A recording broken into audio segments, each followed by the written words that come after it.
Welcome back to Scene Invaders. I'm Bagface, that is Dan, and today we are talking about House of the Dragon, Episode 8, the season finale of Season 2. What did you think, Dan? This would have been great if it was the episode before the finale. It's like, come on. They did so much setup, and now we have to wait. How long? A year? 2 years. It's ridiculous, man. This is not a finale. And I saw they just officially announced today it's going to be 4 seasons long. So now we have next season, and it feels like, is next season going to be more setup? And then we finally get the dragons fighting? Like, what's going to happen? It feels like they don't know. It feels like it should be just 3 seasons, honestly. I think next season will be a whole lot of battles just because of where we left off. It'll at least start off with a whole bunch of battles. Yeah. I don't think there's going to be a big dragon battle at the start because I think Rhaenyra is just going to plop on the throne without any confrontation, which will be kind of disappointing. Yeah. Even though, I don't want to see innocent people die and stuff. I don't know. It just seems odd to kind of leave it off where they left it off. When I was looking on Twitter too after the episode, I saw a lot of people posting being like, awesome episode, terrible season finale, which I kind of agree with. Yeah, it really was. Yeah. That is not a finale. It's really not. It's not.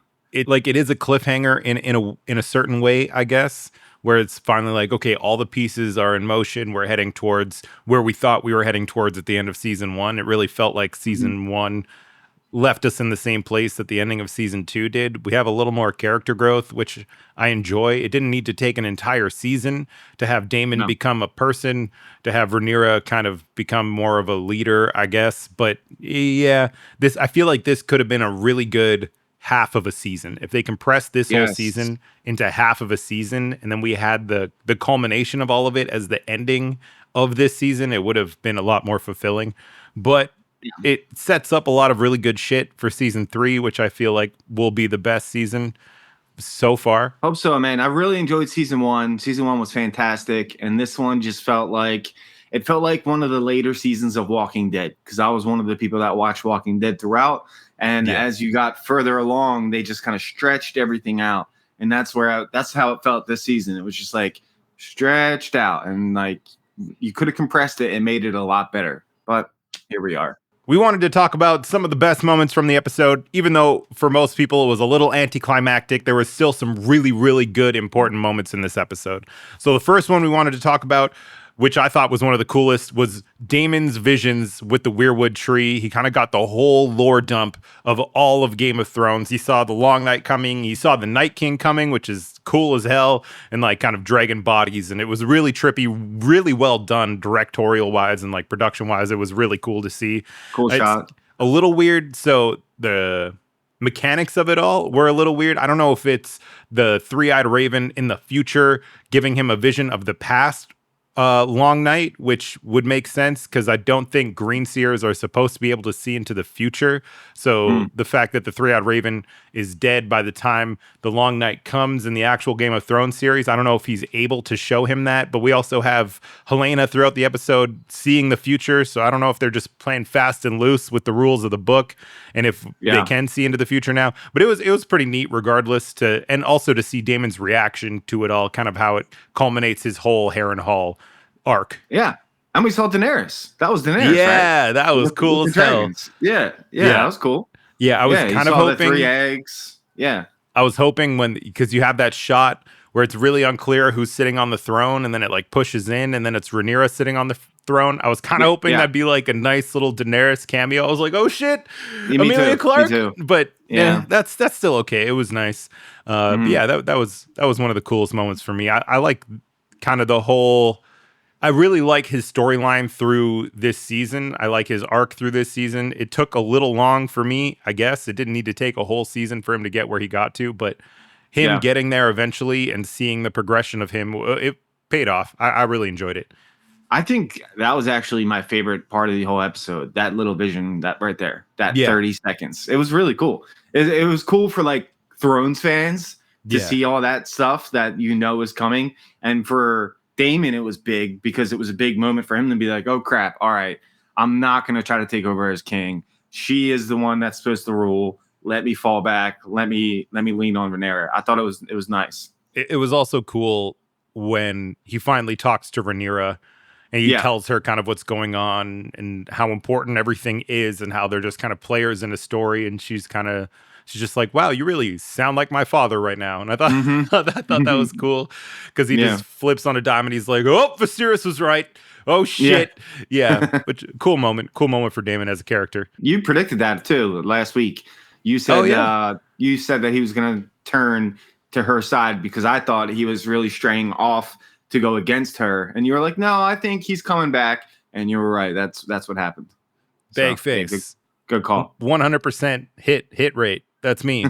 Headshots every time. All right, the next one we have is Raina up in the Vale, still running around like a psychopath. Apparently, like it feels like they're trying to make it seem like she's been running around for days. When she finds that stream, she's just like, "Oh my god, yeah." Which was, I don't know, that was kind of funny. They really just milked her storyline to the maximum amount of time that it could take up, which annoyed the shit out of me. But at the end of her moment in the episode, I guess we don't really get to see how it turns out in the very end, but she finally finds Sheep Stealer. They have a little moment where they're head on and he yells at her.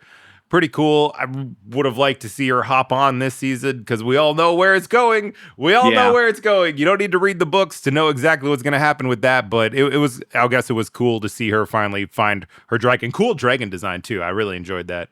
Very cool. But why not just give us that shot? Why not? Come on. It's like that's my problem with this whole episode. Like just give it to us. Yeah. And they didn't want to. They didn't want to at all. Yeah, it felt like this whole season was leading to this point, and then it just gets you right to that point and then ends. I remember I was watching the episode and I could kind of feel it. I was like, it's been a little while. I don't think they have time to do anything else. And I kind of like clicked the pause button. There was like 5 minutes left. And I was like, shit. I just got played. I watched the whole trailer for season 3. I watched an hour-long trailer for season 3. Again, it would have been a perfect episode before the finale. And then you get the finale. If this was 10 episodes, if this was a 10 episode season, it would have been the perfect like culminate, like just to bring it into those last 2 episodes, it would have been amazing. But here we are. And by the way, 8 episodes. George R. R. Martin did say that he thinks it needs 4 seasons, 10 episodes each to tell the full story. So it's obvious, and it's not that because this one's only 8. So we'll see how long next season's going to be and the 4th season. But that's what he said. So I don't know. We'll see. Think it's probably due to budget cuts because a lot of studios are cutting their budgets right now. So I'm assuming next season will be 8 episodes as well. Probably. Hopefully they kind of got the memo later in the production process for this being 8 episodes. So they had to do some reworking to get it down to 8. And next season they'll be able to work it from 8 episodes initially from the jump point. So maybe it'll feel a little more, properly laid out and properly, what's the word I'm looking for? Paced. It'll feel more properly paced. Yeah. That's big issue this season. Yeah. Another big moment in the episode, Helena telling Aemond that he is going to die, which was super cool scene because she's kind of just off in her own world for most of this show. She doesn't really make any sense. She's out there. Just kind of comes in right at Aemond and is just like, no, I see how you die. You're going to disappear. No one's going to know where you went. Aegon's going to come back. He's going to take the throne and you're not even going to matter. I thought that was the coolest fucking moment. She kind of, I don't know if she plays a big part in the books. I don't think she really does, but it's cool that on the show they kind of made her more of a prominent character and kind of the person that, I don't know, gives little hints at what's going to happen. Foreshadowing. She's like a character that is just foreshadowing. Yeah, I've taken her and I've said on our reviews before that she's kind of just like loopy in my opinion, or she's kind of just like a space cadet, really. But this scene in particular, she kind of turns that all around and she goes, and if I don't do what you say, are you going to burn me just like you burned Aegon? And he's like, that's a lie. And it was cool. She was like, no, that's not a lie. You did that shit. I was saw like, it. All right. I loved it. She was like, no, I saw it. And you're like, oh shit. Yeah, and I love how she's like, what are you gonna do? Kill me? Like, it wouldn't make any difference. You still die in the same way. Like, she's seen her own death and she's like, cool, that's neat. Kind of just doesn't really care and like already knows how Aemond's gonna die, and she's like, it's not gonna change anything, man. Like, you're still gonna get owned in the end, which is really cool. Really also, cool. the fact that she said he's gonna die in the God's Eye, which we've seen multiple times this season. It's like outside of Harrenhal, super cool. I thought it was a nice little.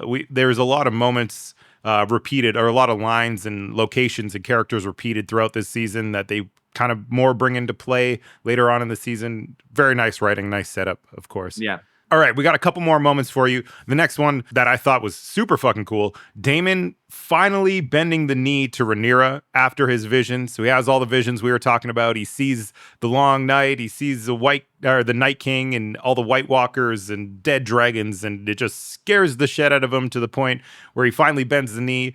And I love the moment where she kind of calls him out in front of all the soldiers. She's like, who do you like bend the knee to? Who do you serve? And he kind of just has his weird like smirk of like, you can almost tell he's like, I fucking knew you were going to do this. I know you got to flex in front of all these people and like, yeah, whatever. And I really like how the Alice Rivers arc, the witch, how she started off where he like completely didn't respect her at all. And now he kind of like almost listens to her in a way to like, show me what's up.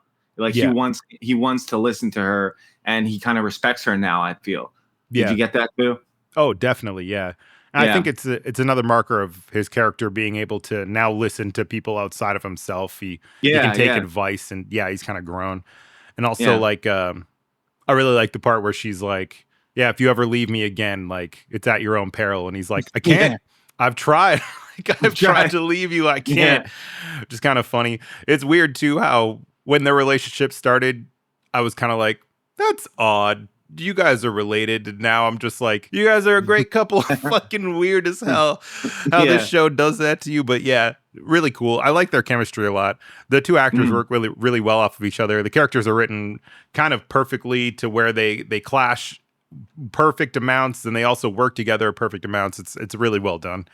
Yeah, it is. I agree.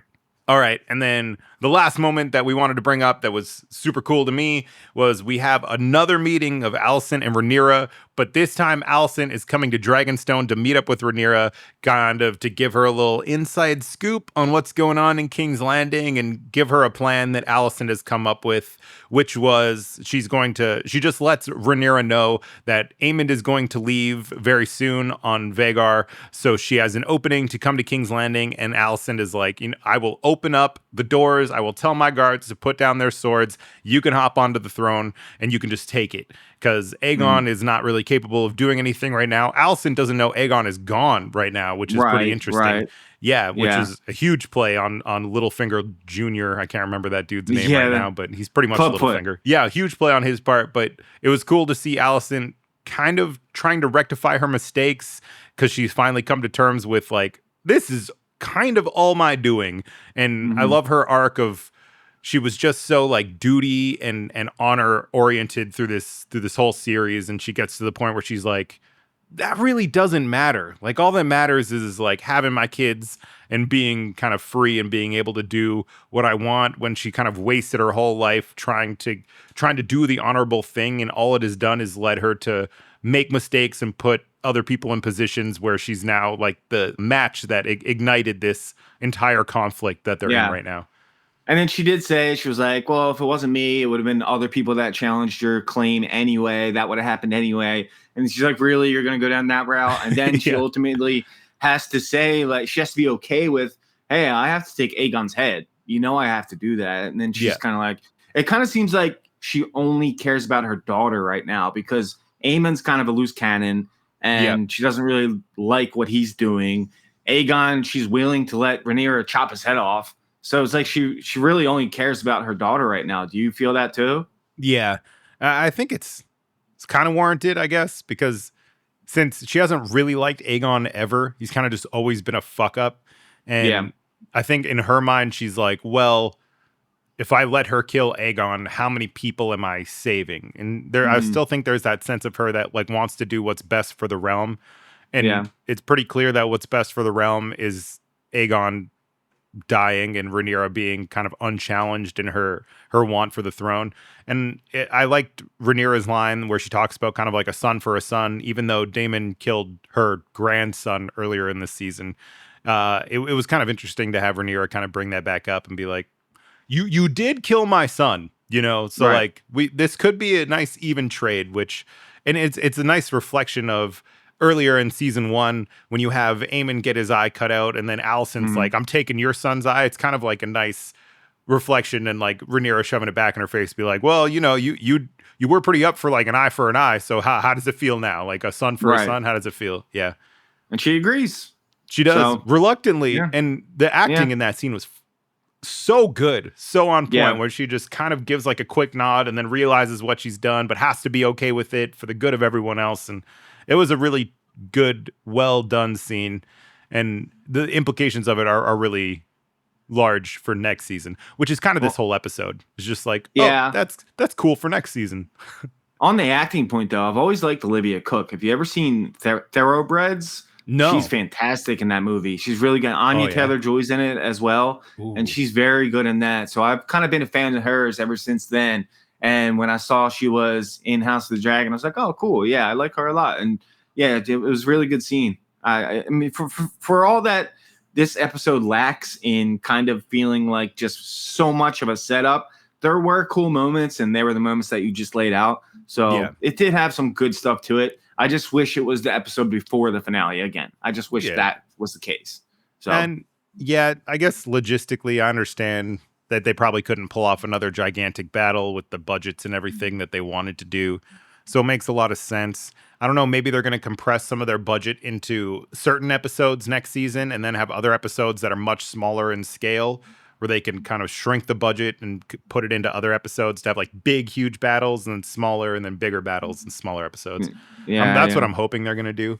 Yeah, We'll see. it was in that scene where I kind of noticed for the first time. It's like I can't remember what was her name, the girl that plays Allison. Olivia Cook. Yeah, Olivia Olivia Cook. Cook. She's really good to the point where the actress that plays Rhaenyra is kind of like outshined in those scenes where they're playing off of Yeah. each other. Like Mhm. she's a really good actress, but Olivia Cook is so strong that it Yeah. makes it makes it almost awkward to watch.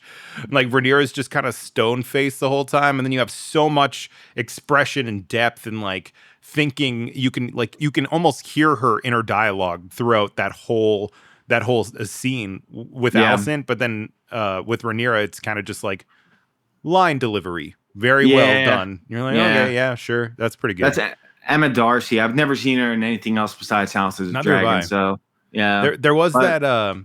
The first time I saw Olivia Cook was in that show. It's like the precursor to Psycho. I can't remember what the show's called. It was with the kid from Bates Hotel. yeah, Bates Motel. Yeah, Yeah, Bates she was in Motel. Bates Yeah, Motel, yeah. right? Yeah. I didn't watch that show, but She's I really know. good in that. That was the first time I Yeah. ever saw her. But yeah, it's cool. she was to in see Ready her. Player One as well. Yeah. Oh yeah, what a terrible Yeah. movie. So much potential. It's so bad. It was so bad. All right, that's all we've got for you guys. Those are our favorite moments throughout this episode. If you guys have any that we missed, leave them in the comments below. If you thought the episode was good, not good, tell us why, because I'm pretty on the fence about it. Good episode, bad season finale. I don't know how else to cut it. But if you're down there, you're leaving a comment down there, you notice right above the comment section, there's this little button that says join. If you click that button, you can give us $1 a month. You get access to our Discord where you can talk to us one-on-one. You can chat with the rest of the community. We can play Wordle with us, tell a bunch of jokes, send memes. It's a lot of fun. So make sure you do that. If you got an extra dollar laying around, it really helps the channel out. It helps us keep going. We're starting coverage of a show called Sunny this week. It's an Apple TV show. So make sure you Great stop show. by later in this week to check it out. It is really good so far. It should have a lot more attention than it's getting, and I'm very excited to start covering it. And coming up soon, we are starting to cover Only Murderers in the Building, which is going to be a blast. I'm so excited. I have a lot of catching up to do because I haven't seen the prior seasons, so I'm going to be doing a bunch of homework. I'm really excited to start covering it, though. So You're if you gonna guys love like, it. yeah, It's great. It's great. I'm so excited. I'm so excited. Yeah. But if you guys like that show, if you're interested in any of our other coverage, come on by. We're going to be here all the time. Scene Invaders, you know what it is. All right. We'll see you guys in the next one. Later.